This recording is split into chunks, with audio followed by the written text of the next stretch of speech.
সবকিছু ঠিক থাকলে চলতি বছর সেপ্টেম্বরে মিলবে রাশিয়ার গামালিয়া রিসার্চ ইনস্টিটিউটের তৈরি ক্যান্সারের টিকা। সংস্থাটির পরিচালক আলেকজান্ডার গিন্সবার্গ বার্তা সংস্থা রিয়া নভস্কিকে দেওয়া এক সাক্ষাৎকারে এই সকল তথ্য জানিয়েছেন। রিয়া নভস্কিকে গিন্সবার্গ বলেন, চিকিৎসা ক্ষেত্রে এই টিকার ব্যবহার সংক্রান্ত অনুমোদন আমরা স্বাস্থ্য মন্ত্রণালয় ইতিমধ্যে আবেদন করেছি। সম্ভবত আগস্ট শেষ হওয়ার আগেই অনুমোদন দিয়ে দিবে মন্ত্রণালয়, এমনটাই আভাস পেয়েছি আমরা। মন্ত্রণালয় অনুমোদন দিলে আগামী সেপ্টেম্বর থেকে চিকিৎসা ক্ষেত্রে এই টিকা ব্যবহার করা সম্ভব হবে।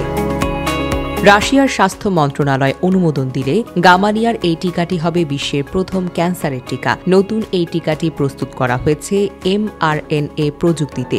mRNA মূলত এক ধরনের প্রোটিন যা মানুষের রোগ প্রতিরোধ ক্ষমতাকে কোনো বিশেষ রোগ বা অসুস্থতার বিরুদ্ধে প্রশিক্ষিত করে তোলে।